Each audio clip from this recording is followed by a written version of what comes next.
আমার মরণ আসিবে কখন কেউ তো জানি না। আমার মরণ আসিবে কখন কেউ তো জানি না। আমি চলে গেলে তোমরা আমায় ভুলে যেও না। আমার মরণ আসিবে কখন কেউ তো জানি না। আমি মরে গেলে তোমরা আমায় ভুলে যেও না। আমার মরণ আসিবে কখন কেউ তো জানে না। সবাই রেখে চইলা যাবে, সঙ্গী হবে না। আমার মরণ আসিবে কখন কেউ তো জানে না। কবর মাঝে বাবা মাকে দেখা যাবে না। দেখব যাকে তিনি হলেন শাহে মদিনা। কবর মাঝে বাবা মাকে দেখা যাবে না। আমার মরণ আসিবে কখন কেউ তো জানে না। এই দুনিয়া চিরজীবন থাকার জায়গা না। অন্ধকার কবর যে আমার আসল ঠিকানা। সবাই রেখে চলে যাবে, সঙ্গী হবে না। আমার মরণ আসিবে কখন কেউ তো জানে না। আমার মরণ আসিবে কখন কেউ তো জানে না। কবর মাঝে বাবা মাকে দেখা যাবে না। দেখব যাকে তিনি হলেন শাহে মদিনা। ও ভাই সেই নবীজির দিদার পেতে চলো মদিনা।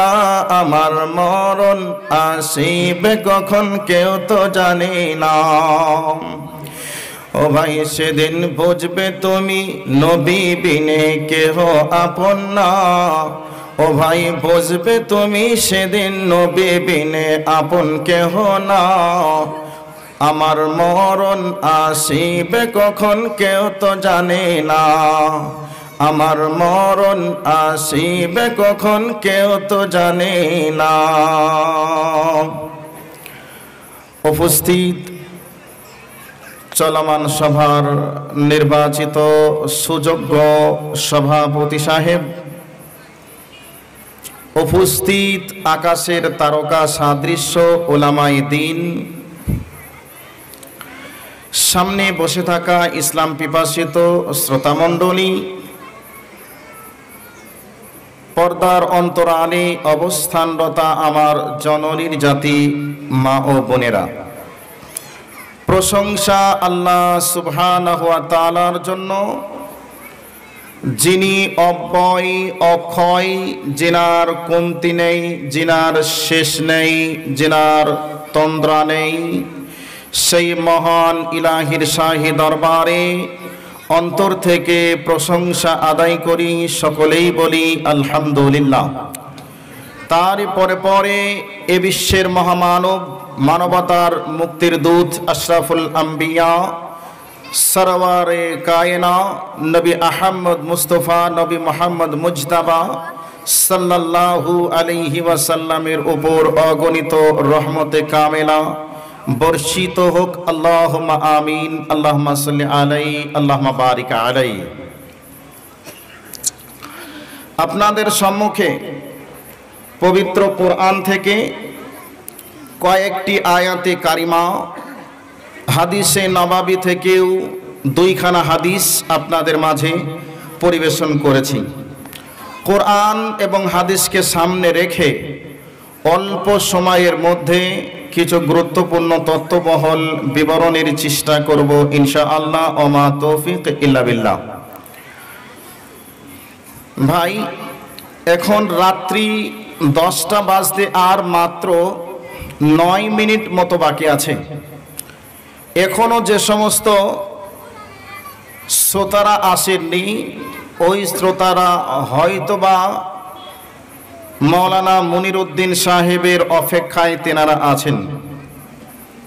ভাই উনিও কোরআন এবং হাদিসের আলোচনা করবেন, আমিও আপনাদের কাছে কোরআন এবং হাদিসের আলোচনা করব। তবে আমি যে বিষয়টা নিয়ে আলোচনা করব হয়তো উনি ও বিষয়টা নিয়ে আলোচনা করবেন না,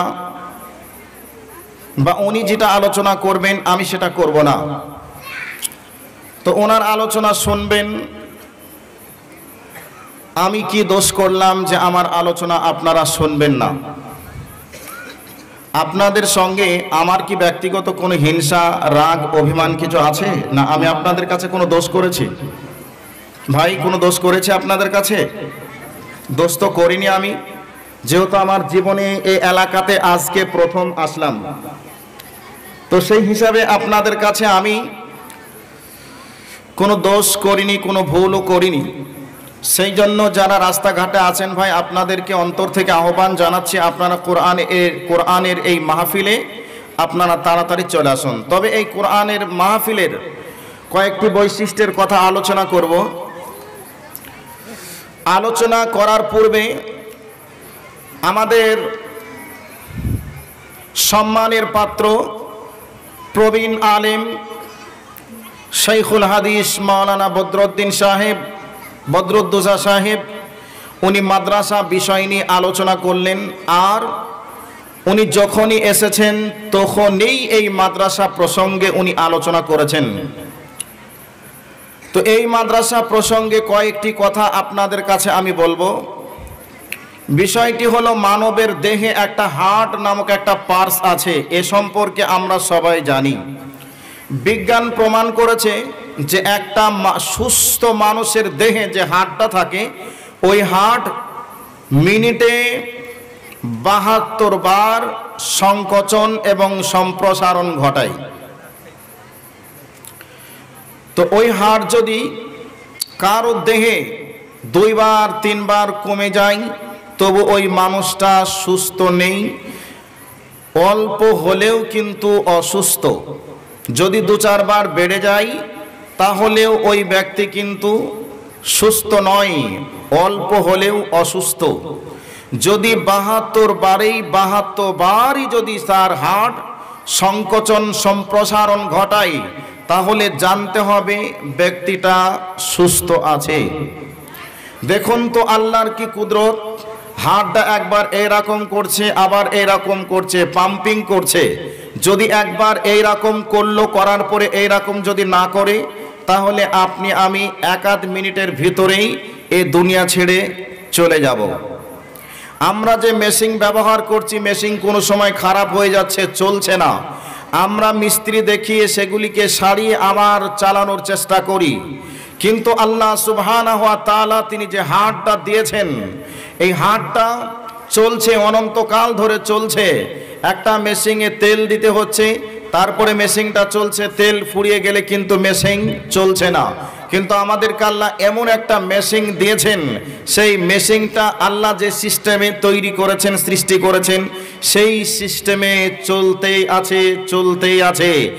1 সেকেন্ডের জন্য সেটা কিন্তু রেস্ট বা আরাম করছে না। আপনি ঘুমিয়ে থাকছেন তাও চলছে, আপনি রাস্তায় হাঁটছেন তাও চলছে, আপনি গল্প করছেন তাও চলছে। একটা মেশিন, সে যতই দামি মেশিন হোক না কেন, 2-5 দিন, 2-10 ঘন্টা, 2-1000 ঘন্টা একই সঙ্গে কি সে চলতে পারবে? চলতে চলতে দেখা যাবে মেশিনটা অকালে বাষ্ট হয়ে নষ্ট হয়ে গেছে। কিন্তু আল্লাহ সুবহানাহু ওয়া তাআলা তিনি এই বডির ভিতরে যে হার্টটা দিয়েছেন, সারাক্ষণ চলছে, কোনো সমস্যা নেই, চলতে আছে, তার কোনো ক্লান্ত বলে কিছুই নেই। তো এবার এই কথাটা আপনাদেরকে গল্প করে বোঝানোর জন্য আমি বলছি না। বিষয়টি হলো, এখান থেকে একটা শিক্ষা, পৃথিবীর হার্ট হচ্ছে মাদ্রাসা, পৃথিবীর হার্ট হচ্ছে মাদ্রাসা। যেই দিন এই পৃথিবী থেকে মাদ্রাসা বিদায় নেবে, সেই দিন জানবেন পৃথিবীতে হালালখোর বলেন, হারামখোর বলেন, শিক্ষিত বলেন, অশিক্ষিত বলেন, আস্তিক বলেন, নাস্তিক বলেন, পৃথিবীতে কোনো মানুষ থাকবে না। পৃথিবীর সব মানুষ দুনিয়া থেকে বিদায় নেবে, এটাই চূড়ান্ত সত্য। মাদ্রাসা আছে বলে আজও দুনিয়া আছে, মাদ্রাসার দয়াতে গোটা পৃথিবীর চাকা চলছে। মাদ্রাসা যেদিন পৃথিবী থেকে বিদায় নেবে সেদিন এই পৃথিবীকে আল্লাহ ব্রেক করে দাঁড় করিয়ে দিবেন। তো সেই হিসাবে এই মাদ্রাসার গুরুত্ব অপরিসীম। আজ বর্তমান সময়ে মাদ্রাসা দেখলে কিছু লোকের গায়ে অ্যালার্জির মতো চুলকানি শুরু হয়ে যায়, মাদ্রাসাকে সহ্য করতে পারে না, দেখতে পারে না। সেই ব্যক্তিকে বলবো মাদ্রাসা আছে, এই দয়াতে আপনি দুনিয়াতে বেঁচে আছেন। আপনাদের দিকে আখের কি আবাদ হয়? আখের আবাদ হয় না। তো আখের জমিতে দেখবেন একটা আবর্জনা ঘাস তৈরি হয়, যার নাম হলো কুকুরসোনা ঘাস। তো আমাদের দিকে লোকমুখে বলে যে আখের টানে কুকুরসোনায় ছ্যাঁচ পায়, পানি পায়। ওই কুকুরসোনা গাছকে কিন্তু কেউ পানি দিতে চায় না। আখের জমিতে আছে, আখের মালিক আখের জমিতে পানি দিয়েছে, আর ওই পানি কুকুরসোনাও গ্রহণ করেছে। আর ওই পানি গ্রহণ করার পরে কুকুরসোনা ঘাসও জীবিত আছে, বেঁচে আছে। তো এই পৃথিবীতে আল্লাহ সুবহানাহু ওয়া তাআলা তিনি এই পৃথিবীকে টিকিয়ে রেখেছেন ঈমানদার মানুষের জন্য।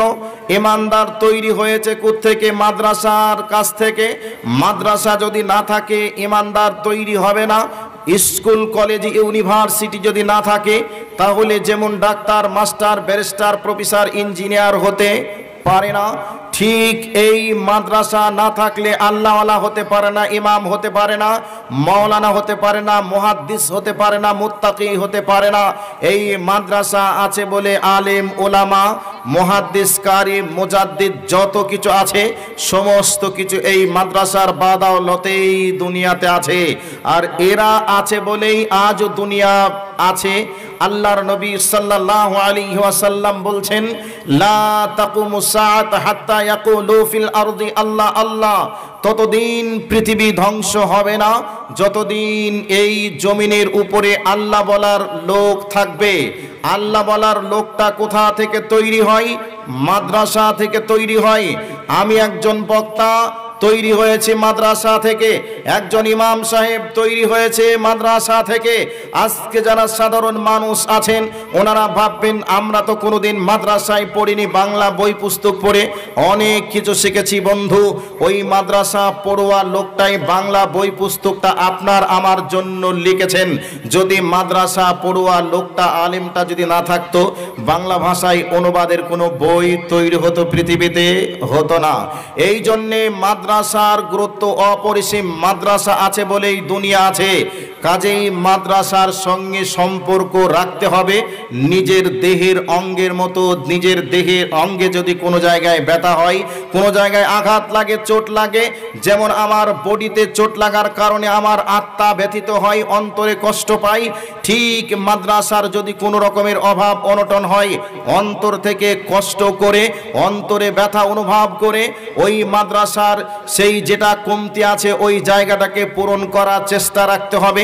আল্লাহ আপনাকে যেই মতো জ্ঞান, বিদ্যা, মেধা, অর্থ দিয়েছে সেই রূপে আপনাকে চেষ্টা করে মাদ্রাসার ওই জায়গাটাকে পূরণ করতে হবে। এই দাওয়াত দাবি আপনাদের কাছে রইল। এবার আপনাদের কাছে কয়েকটি মাদ্রাসা প্রসঙ্গে কথা বললাম, বলার পরে আরও কয়েকটি কথা এ সভা সম্পর্কে, এ বিষয়টি মাদ্রাসা সম্পর্কেও আসবে। সন্ধ্যা যখন লেগে যায়, সূর্য যখন পশ্চিম আকাশে অস্তমিত যায়, এমতো অবস্থায় আসমানের ফেরেশতারা আল্লাহকে বলেন, মাবুদ আমরা জমিনে ভ্রমণ করব, জমিনে যেতে চাই, আমাদেরকে অনুমতি দেন। আল্লাহ জিজ্ঞাসা করেন কি কারণে জমিনে যাবে? ফেরেশতারা তখন বলেন, মাবুদ কোন জায়গায় কোরআন এবং হাদিসের আলোচনা হচ্ছে এটাকে দেখার জন্য, শোনার জন্য আমরা যাব। অতএব আপনি আমাদেরকে অনুমতি দেন। ফেরেশতাদের উদ্দেশ্যের দিকে লক্ষ্য রেখে আল্লাহ সুবহানাহু ওয়া তাআলা তিনি অনুমতি দেন যে যাও জমিনের প্রান্তে, যেখানে তোমাদের ইচ্ছা চলে যাও। আল্লাহর নবী সাল্লাল্লাহু আলাইহি ওয়াসাল্লাম বলছেন, অনুমতি পাওয়ার পরে ফেরেশতারা জমিনের বিভিন্ন প্রান্তে খোঁজাখুঁজি করতে থাকে কোন জায়গায় কোরআন এবং সুন্নাহর আলোচনা হচ্ছে এটা দেখার জন্য। এবার যখন ওনারা খোঁজাখুঁজি করতে করতে যখন জায়গা মতো ঠিক সেই জায়গায় উপস্থিত হন, তখন ফেরেশতারা ওখানে বসতে থাকেন। বসতে বসতে বসতে যখন জায়গা শেষ হয়ে যায় তখন এক ফেরেশতা অপর ফেরেশতার ঘাড়ের ওপর পিঠের ওপর বসতে থাকেন। বসতে বসতে বসতে আল্লাহ পাকের আরশ পর্যন্ত ঠেকে যায়, পৌঁছে যায়। এখানে আপনারা যে প্যান্ডেলের জায়গা করেছেন হতে পারে এখানে 2000 লোক ধরবে, কিন্তু 2500-3000 লোক যদি আসে তাহলে বসার কি সুযোগ পাবে? কথা বলুন, পাবে? পাবে না। ঠিক ফেরেশতারা আসতে থাকেন, বসতে থাকেন, বসতে বসতে জায়গা যখন শেষ হয়ে যায় তখন এক ফেরেশতা অপর ফেরেশতার পিঠের ওপর ঘাড়ের ওপর বসতে থাকে। বসতে বসতে আল্লাহ পাকের আরশ পর্যন্ত ঠেকে যায়, পৌঁছে যায়। এটা কোথায় আছে? সহিহ মুসলিমে আছে। আল্লাহর নবী বলছেন, ওয়ায়াতাদারাসুনাহু ওয়া হাফাতুহুমুল মালাইকা ও গাশিয়াতুহুমুর রাহমা। আল্লাহর নবী জনাবে মুহাম্মদুর রাসূলুল্লাহ, জোরে বলুন সাল্লাল্লাহু আলাইহি ওয়াসাল্লাম বলেন, সন্ধ্যা যখন লেগে যায় ফেরেশতারা আল্লাহর কাছে অনুমতি চান। ফেরেশতাদের উদ্দেশ্যের দিকে লক্ষ্য রেখে আল্লাহ অনুমতি দেন। এবার ফেরেশতারা জমিনের বিভিন্ন প্রান্তে খোঁজাখুঁজি করতে থাকেন কোথায় কোরআন এবং হাদিসের আলোচনা হচ্ছে। খুঁজতে খুঁজতে যখন পেয়ে যান তখন ফেরেশতাদের আগমন ঘটতে থাকে। এবার তেনারা বসতে থাকেন, বসতে বসতে বসতে জায়গা যখন শেষ হয়ে যায় এক ফেরেশতা অপর ফেরেশতার ঘাড়ের ওপর পিঠের ওপর বসতে বসতে আল্লাহ পাকের আরশ পর্যন্ত ঠেকে যায়। জোরে বলুন সুবহানাল্লাহ। আমাদের কাছে আপনারা মনে মনে ভাববেন না আমরা সীমিত কিছু মানুষ এখানে আছি, এমনটা নয়। আমাদের সঙ্গে রহমতের নিষ্পাপ অগণিত ফেরেশতা আছেন, আর ওই ফেরেশতারা আপনাদের জন্য আল্লাহর কাছে দোয়া করছে। কি বলে দোয়া করছে? আল্লাহর কাছে বলছে, মাবুদ গো, যারা কোরআন এবং হাদিসের আলোচনা শুনতে এসেছে তাদের জীবনের যত পাপ রয়েছে জীবনের পাপগুলিকে তুমি মাফ করে দাও, ক্ষমা করে দাও। বন্ধুরে, ওরে আমার আম্মুরে, খালারে, বোন রে, এবার একটু কান করে শুনে নেন। আপনারাও এসেছেন বাড়ি থেকে, আর যারা রাস্তাতে মেলাতে রয়েছে তারাও বাড়ি থেকে এসেছে, কিন্তু আপনাদের জন্য বিশ্বনবী কি অফার ঘোষণা করেছেন একটু শুনে নেন। নবী আমার বলছেন, মান খারাজা তালাবুল ইলমি ফাহুয়া ফি সাবিলিল্লাহি হাত্তা ইয়ারজিআ। বিশ্বনবী আমার বলছেন, যেই ব্যক্তি বাড়ি থেকে বার হলো কোরআন এবং হাদিস শোনার জন্য, জানার জন্য, বোঝার জন্য, ওই ব্যক্তি যতক্ষণ বাড়ি ফিরে না গেল ততক্ষণ সেই ব্যক্তি আল্লাহ রাস্তায় থেকে গেল। সম্মানিত ভাইরা আমার, মায়েরা আমার, বোনেরা আমার, আপনাদের যদি উদ্দেশ্য এটাই হয় কোরআন এবং হাদিসের আলোচনা হবে, সেটাকে শুনবো, শোনার পরে সেটাকে মানব, এই উদ্দেশ্য নিয়ে বাড়ি থেকে যদি এসে থাকেন, এবার বাড়িতে যাওয়ার পূর্বে কারো যদি মারা যায়, কেউ যদি মারা যায়, কারো যদি ইন্তেকাল হয়ে যায়, তাহলে ওই ব্যক্তি শাহাদাতের মর্যাদা লাভ করে আল্লাহর জান্নাতের মেহমান হয়ে যাবে। জোরে বলুন সুবহানাল্লাহ। শুধু তাই নয়, বিশ্বনবী জনাবে মুহাম্মদুর রাসূলুল্লাহ সাল্লাল্লাহু আলাইহি ওয়াসাল্লাম বলছেন, মান খারাজা তালাবুল ইলমি ফাহুয়া ফি, মান খারাজা তালাবুল ইলমি সাহাল্লাল্লাহু তারিকান ইলাল জান্নাহ। বিশ্বনবী আমার বলছেন, যেই ব্যক্তি কোরআন হাদিস শোনার জন্য, জানার জন্য বাড়ি থেকে বার হয়ে গেল, ওই ব্যক্তির জন্য আল্লাহ রাব্বুল আলামিন জান্নাতে যাওয়ার রাস্তাকে সহজ করে দিবেন, সহজ করে দিলেন। ভাইরা আমার, বন্ধুরে আমার, বাড়ি থেকে এসেছেন কোরআন এবং হাদিস শোনার জন্য। হতে পারে আজকের যে আলোচনাগুলি হবে এই আলোচনাগুলি ইতিপূর্বে শোনেননি, জানেন না, আজকে শুনে নিলেন, জেনে নিলেন। আর ওইগুলি যদি আমল করেন আমার আল্লাহ আপনার জন্য জান্নাতে যাওয়ার রাস্তাকে সহজ করে দেবেন, জান্নাতে যেতে পারবেন। শুধু তাই নয়, বিশ্ব নবী আমার বলছেন ইয়াস্তাগফিরুল্লাহ মান ফিস সামাওয়াতি ওয়া মান ফিল আরদি। বিশ্ব নবী আমার বলছেন যারা কোরআন এবং হাদিস শুনতে চায়, শিখতে চায়, তাদের জন্য বলছেন আসমানে যারা আছে, এক কথায় আসমানে রয়েছে নিষ্পাপ ফেরেশতারা, যারা পাপ বলে বোঝে না, জানে না, ওই ফেরেশতারা রয়েছেন। ওই ফেরেশতারা আল্লাহর কাছে দোয়া করে এবং এই জমিনে যত মাখলুকাত রয়েছে সমস্ত মাখলুকাত আল্লাহর কাছে দোয়া করে, মাবুদ গো, যারা কোরআন এবং হাদিস শুনতে এসেছে তাদের জীবনে যত পাপ রয়েছে তাদের পাপগুলিকে তুমি ক্ষমা করে দাও, মাফ করে দাও। শুধু তাই নয়, আল্লাহর নবী বলছেন হাত্তা নামলাতা ফি হুজরিহা, এমন কি গর্তের ভিতরে যেই পিঁপড়িগুলি থাকে ওই পিঁপড়িগুলি পর্যন্ত আল্লাহর কাছে দোয়া করে, আল্লাহর কাছে ক্ষমা চায়। মাবুদ মেহেরবান দয়াল প্রভু, মাবুদ গো, যারা কোরআন শুনতে আসে, শিখতে আসে, জানতে আসে, মাবুদ গো, ওই কোরআনের জন্য তাদের জীবনের পাপগুলিকে ক্ষমা করে দাও, মাফ করে দাও। বিশ্বনবী আমার তারপরে বলছেন ওয়াল হিতানো ফি জাওফিল মাই, পানির পেটে মাছগুলি থাকে, পুকুরের পানিতে, নদীর পানিতে, সমুদ্রের পানিতে, ওই পানিতে যেই মাছগুলি থাকে ওই মাছগুলি পর্যন্ত আল্লাহর কাছে দোয়া করে, আল্লাহর কাছে ক্ষমা চাই।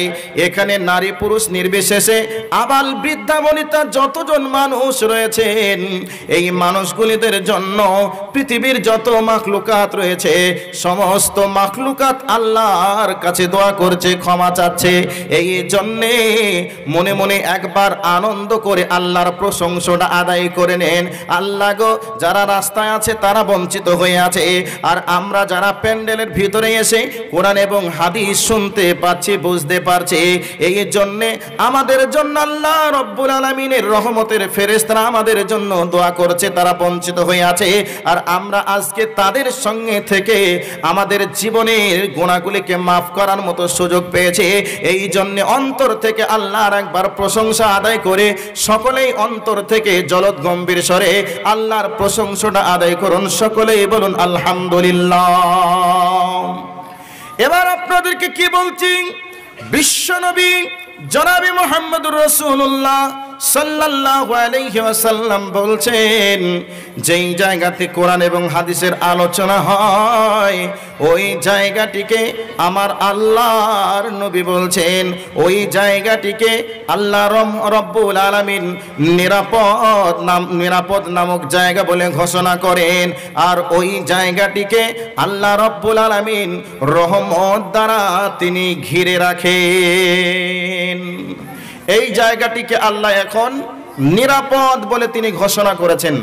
এক কথায় যে জায়গায় কোরআন এবং হাদিসের আলোচনা হবে ওই জায়গাটিকে আল্লাহ রব্বুল আলামিন তিনি নিরাপদ নামক স্থান বলে ঘোষণা করেন। এখন আমরা সবাই আল্লাহর নিরাপদ স্থানে বসে আছি। এরপরে আল্লাহ সুবহানাহু ওয়া তাআলা তিনি বলছেন যেই জায়গায় কোরআন এবং হাদিসের আলোচনা হয় ওই জায়গাটিকে আল্লাহ সুবহানাহু ওয়া তাআলা তিনি ওই জায়গাটিকে রহমত দ্বারা তিনি ঢেকে রাখেন, ঘিরে রাখেন। এখন আল্লাহ রব্বুল আলামিনের রহমতের আশ্রয় স্থলে আমরা এখন সকলে উপস্থিত। এই জন্য আল্লাহর নিরাপদ স্থানে থাকতে পেরে এবং আল্লাহর রহমতের ছায়াতলে থাকতে পেরে কে কে দুঃখিত একটু হাতটা তুলুন তো ভাই। দুঃখিত কে কে আছেন একটু দেখি, কে কে দুঃখিত আছেন?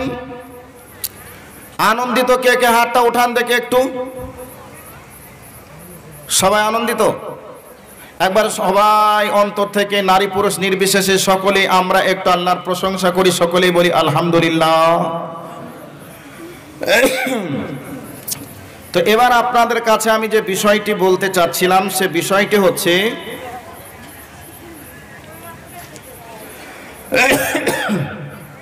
যেই জায়গাতে কোরআন এবং হাদিসের আলোচনা হবে ওই জায়গাটিকে আল্লাহ রব্বুল আলামিন তিনি নিরাপদ নামক স্থান বলে ঘোষণা করেন, এবং যে জায়গাতে কোরআন এবং হাদিসের আলোচনা হয় ওই জায়গাটিকে আল্লাহ সুবহানাহু ওয়া তাআলা তিনি তিনার রহমত দ্বারা জায়গাটিকে ঢেকে রাখেন, ঘিরে রাখেন। এখন আমরা সবাই আল্লাহ রাব্বুল আলামিনের রহমতের নির্বাচিত জায়গাতে উপস্থিত। তো আমি এই বিষয়টি একটু পরে আসব। আজকে আপনাদের কাছে আমি যে কোরআন এবং হাদিস থেকে যে বিষয়টি নিয়ে উপস্থিত হব, আলোচনা করব ভেবেছি, আমি ওই দিকে লক্ষ্য রেখে কিছু কথা আলোচনা করি, শেষের দিকে এই বিষয়টি ক্লিয়ার করার চেষ্টা রাখবো ইনশাআল্লাহ। বিষয়টি হচ্ছে আল্লাহ সুবহানাহু ওয়া তাআলা তিনি পবিত্র কোরআনের মধ্যে বলছেন যে এ পৃথিবী একদিন ধ্বংস হবে, এ পৃথিবী বলে কিচ্ছু থাকবে না, পৃথিবী একেবারে ধ্বংসলীলায় লীলায়িত হয়ে যাবে। একটা মানুষ যখন কোনো একটা বাড়ি বানায়, বাড়িটা বানাতে গেলে তো একটু সময় লাগে, কিন্তু যত সময় লেগেছে তার থেকে অনেক অনেক অনেক কম সময়তে বাড়িটাকে ভাঙা যাবে, এটা সম্ভব হবে। গড়াটা যত সহজ, মানে গড়াটা যত কঠিন, তার থেকে ভাঙাটা অনেক অনেক অনেক সহজ। তো আল্লাহ সুবহানাহু ওয়া তাআলা তিনি বলছেন হযরতে আদম আলাইহিস সালাতু সালাম থেকে নিয়ে শুরু করে কিয়ামতের আগের দিন যে বাচ্চাটা জন্মগ্রহণ করবে সেই বাচ্চাটা সহ সকলকেই একদিন একটা ময়দানে জমা হতে হবে। সেই ময়দানটির নাম হচ্ছে কিয়ামতের ময়দান। আর একটু সাইড করে, আর একটু ঘোরান, আর একটু ঘোরান। আচ্ছা ঠিক আছে। তো সকলকেই একই দিনে একই জায়গাতে জমা করবেন, যেই দিনটার নাম হবে কিয়ামতের দিন। আপনারা এই জালসার আয়োজন করেছেন আজকে প্রায় 2 মাস আগে, আমাদের সঙ্গে ডেট নেওয়া হয়েছে, আর এই 2 মাস থেকে আপনাদের প্রচার প্রসার চলছে। দিন নির্ধারণ করেছেন, বক্তা নির্ধারণ করেছেন, তারপরে হ্যান্ডবিল করেছেন, মাইকিং প্রচার করেছেন। হ্যান্ডবিল মাইকিং প্রচার করার পরে সকলকেই কি আপনারা জমা করতে পেরেছেন? জমা করতে পারেননি। সকলেই কি একই সঙ্গে এসেছে? জি না, একই সঙ্গেও আসেনি।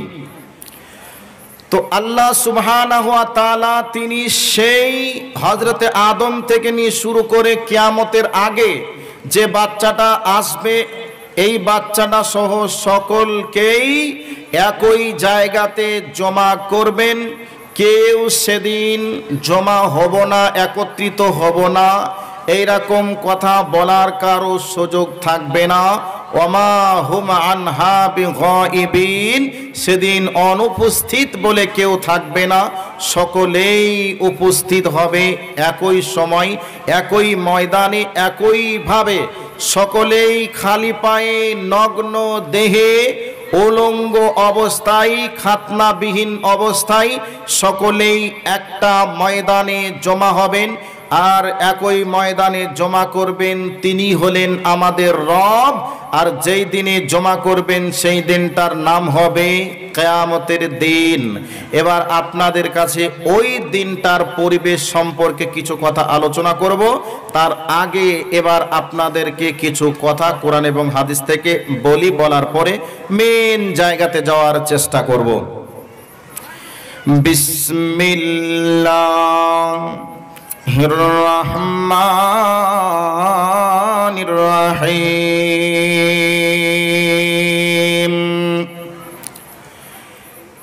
ইযাস সামাউ ফাতারাত ওয়া ইযাল কাওয়াকিবু তাসারাত। আল্লাহ রাব্বুল আলামিন বলেন ইযাস সামাউ ফাতারাত, আল্লাহ রাব্বুল আলামিন বলেন যেই দিন আসমান ফেটে চচির হয়ে যাবে, আল্লাহ রাব্বুল আলামিন যেই দিন এই পৃথিবীকে ধ্বংস করার জন্য তিনি মনস্থির করবেন, সেই দিনে আল্লাহ রাব্বুল আলামিন তিনি এমন একটি আওয়াজ দেবেন, এমন একটি সিচুয়েশন তৈরি করবেন, ওই সময়তে আসমান ফেটে যাবে। ইযাস সামাউন ফাতারাত, আসমান ফেটে চৌচির্ণ হয়ে যাবে। ওয়া ইযাল কাওয়াকিবু তাসারাত, আল্লাহ রাব্বুল আলামিন বলেন আসমানের উপরে লক্ষ কোটি মনের ওজনের যে সমস্ত নক্ষত্রগুলি রয়েছে, ওই নক্ষত্রগুলি ভেঙে ভেঙে খসে খসে পড়তে থাকবে। আল্লাহ রাব্বুল আলামিন তারপরে বলছেন ওয়া ইযাল কুবুরু বুসিরাত, মানুষগুলি কবর থেকে উঠতে থাকবে। তারপরে আল্লাহ রাব্বুল আলামিন বলছেন ওয়া ইযাল বিহারু ফুজ্জিরাত, সমুদ্রের পানিগুলি, নদীর পানিগুলি উচ্ছ্বাসিত হতে থাকবে। আল্লাহ রাব্বুল আলামিন এই আয়াতটা কি বলতে চেয়েছেন? গোটা পৃথিবীতে যত সমুদ্র রয়েছে, সমস্ত সমুদ্রের পানিগুলি একাকার হয়ে যাবে, মিশে যাবে, এক হয়ে যাবে। অন্য একটি রাওয়ায়াতে, অন্য একটি তাফসীরের ভিতরে রয়েছে গোটা পৃথিবীটা সেই দিন আল্লাহ রাব্বুল আলামিন একটা সমুদ্রে পরিণত করে দিবেন। সেই দিন লবণাক্ত পানি বলে আলাদা থাকবে না, মিঠা পানি বলে আলাদা থাকবে না। সেই দিন সব পানি একত্রিত হয়ে যাবে, একাকার হয়ে যাবে। আর সেই দিনে কবর থেকে মানুষগুলি উঠতে থাকবে। এইরকম একটা বিভীষিকাময় দৃশ্য তৈরি হবে। শুধু তাই নয়, আল্লাহ রাব্বুল আলামিন পবিত্র কোরআনুল কারীমের মধ্যে বলছেন বিসমিল্লাহির রহমানির রহিম, আল কারিআতু মাল কারিআ ওয়া মা আদরাকা মাল কারিআ। আল্লাহ রাব্বুল আলামিন বলছেন সেদিন একটা মহাপ্রলয় ঘটবে, মহাপ্রলয় হবে। এই বিষয়ে আল্লাহর নবীকে জিজ্ঞাসা করা হলো, ও নবী মুহাম্মদ, তুমি মহাপ্রলয় সম্পর্কে তুমি কি জানো? সেই দিন সম্পর্কে আমি বলছি মুহাম্মদ, তুমি শুনে নাও। ওই দিনটা হবে ওয়া তাকুনুল জিবালু কাল ইহনিল মানফুস। আল্লাহ রাব্বুল আলামিন বলছেন সেই দিনে লক্ষ কোটি মনের ওজনের পাহাড়গুলি সেই দিন ধ্বনিত তোলার মতো হয়ে উঠতে থাকবে। সেই দিনে পাহাড় পর্বতগুলি ধ্বনিত তোলার মতো হয়ে উঠতে থাকবে। আর সেই দিনে মানুষগুলি কীট পতঙ্গের ন্যায় হয়রান হয়ে পড়বে। এইরকম ভাবে আল্লাহ রাব্বুল আলামিন একের পর এক আয়াতগুলিকে তিনি এইভাবেই বলেছেন। এরপরে কি হবে? বিশ্ব নবীর হাদিসের মধ্যে এসেছে, আল্লাহর কোরআনও বলছে ইয়াউমা তুহাদ্দিসু আখবারাহা বিআন্না রাব্বাকা আওহা লাহা। আল্লাহ রাব্বুল আলামিন বলছেন ওই দিনে জমিনের ভিতরে যত সম্পদ রয়েছে, লুকায়িত সম্পদ, হীরে মতি মুক্তা যা কিছু রয়েছে, জমিন সব উগলিয়ে বার করে দিবে। জমিনের ভিতর থেকে যত রকমের সম্পদ রয়েছে, সম্পদগুলি সব বার হয়ে যাবে। এই অবস্থায় মানুষরা দেখবে, মানুষরা দেখার পরে বলবে অকালাল ইনসানু মালাহা। সেই দিন মানুষ বলতে থাকবে আহারে জমিনের কি হলো? জমিনের ভিতরে যত রকমের সোনা ছিল, হিরে ছিল, মতি ছিল, মুক্তা ছিল, সব জমিন বার করে দিচ্ছে। জমিনের কি হলো? জমিন কেন কেন বার করে দিচ্ছে? এই অবস্থায় মানুষগুলি বলতে থাকবে, এই সোনার জন্য ভাইয়ের গলায় ছুরি ধরেছিলাম, এই জমির জন্য ভাইকে মেরে দিয়েছিলাম, এই সম্পদের জন্য অনেকের সঙ্গে ঝগড়ায় লিপ্ত হয়েছিলাম। এইভাবে মানুষগুলি সেদিন বলতে থাকবে। আর সেদিন আফসোস করে মানুষ বলবে, অকালাল ইনসানু মা লাহা, জমিন তুমি বলো রে তোমার আজকে কি হলো? তোমার ভিতরে যত সম্পদ ছিল তুমি কেন বার করে দিচ্ছ বলো? এইরকম একটা কন্ডিশন ঘটে যাবে। আর মানুষ সেদিন তারা যে অন্যায় করেছিল, সম্পদের জন্য লোভে পড়ে মারামারি কাটাকাটি রক্তপাত করেছিল, সেই দিন মানুষ ওই সম্পত্তিগুলি দেখবে। দেখার পরে মানুষ বলতে থাকবে, এই সোনার জন্য, এই জমির জন্য, টাকার জন্য আজকে মানুষের সঙ্গে বিবাদ ঝামেলা অশান্তি করেছিলাম, এই তো সেই টাকা, এই সোনা, এই রকম গহনা কোনো কাজে লাগলো না, উপকার লাগলো না, এই জিনিসগুলি সব জমিনে পড়ে থাকলো। আল্লাহ রাব্বুল আলামিন বলছেন, এই সোনা দানা লক্ষ কোটি মনের ওজনের পাহাড়গুলি যা কিছু থাকবে সবগুলি আকাশের দিকে ধ্বনিত তোলা হয়ে উড়তে থাকবে। বন্ধুরে আমার, আল্লাহ রাব্বুল আলামিন পবিত্র কুরআন সূরাতুর রহমানের ভিতরে বলছেন, বিসমিল্লাহির রহমানির রহিম, কুল্লু মান আলাইহা ফান ওয়া ইয়াবকা ওয়াজহু রাব্বিকা যুল জালালি ওয়াল ইকরাম। আল্লাহ রাব্বুল আলামিন বলেন, পৃথিবীতে যা কিছু আছে সব কিছু একদিন ধূলিসাৎ হয়ে যাবে। পৃথিবীতে কোনো কিচ্ছু থাকবে না, নষ্ট হয়ে যাবে, ধূলিসাৎ হয়ে যাবে। কুল্লু মান আলাইহা ফান ওয়া ইয়াবকা ওয়াজহু রাব্বিকা যুল জালালি ওয়াল ইকরাম। পৃথিবীতে কিচ্ছু থাকবে না, আসমানে কিছুই থাকবে না। ওয়া ইয়াবকা ওয়াজহু রাব্বিকা যুল জালালি ওয়াল ইকরাম। কেবলমাত্র যিনি আসমানকে সৃষ্টি করেছেন, যিনি এই জমিনকে সৃষ্টি করেছেন, তিনি কেবলমাত্র থাকবেন। আর পৃথিবীতে যা আছে সব ধ্বংস হয়ে যাবে, আসমানে যা আছে সব ধ্বংস হয়ে যাবে। আসমানে চন্দ্র থাকবে না, সূর্য থাকবে না, নক্ষত্র থাকবে না, আসমানকে যেটা দেখতে পাচ্ছি এটাও থাকবে না, সব ভেঙে চৌচির হয়ে যাবে। বন্ধুরে আমার, এই অবস্থায় আল্লাহ রাব্বুল আলামিন তিনি হযরতে মালাকাল মাউতকে বলবেন, মালাকাল মাউত রে, তুমি একবার আসমানকে ভ্রমণ করো, আসমানের ভিতরে কেউ বেঁচে আছে নাকি তুমি দেখে এসো। মালাকাল মাউত আল্লাহকে বলবেন, দয়াল প্রভু মাবুদ, কে বেঁচে আছে আর কে নেই তুমি ভালোই জানো, অতএব আমার যাওয়ার কি প্রয়োজন আছে আপনি তো নিশ্চয়ই জানেন।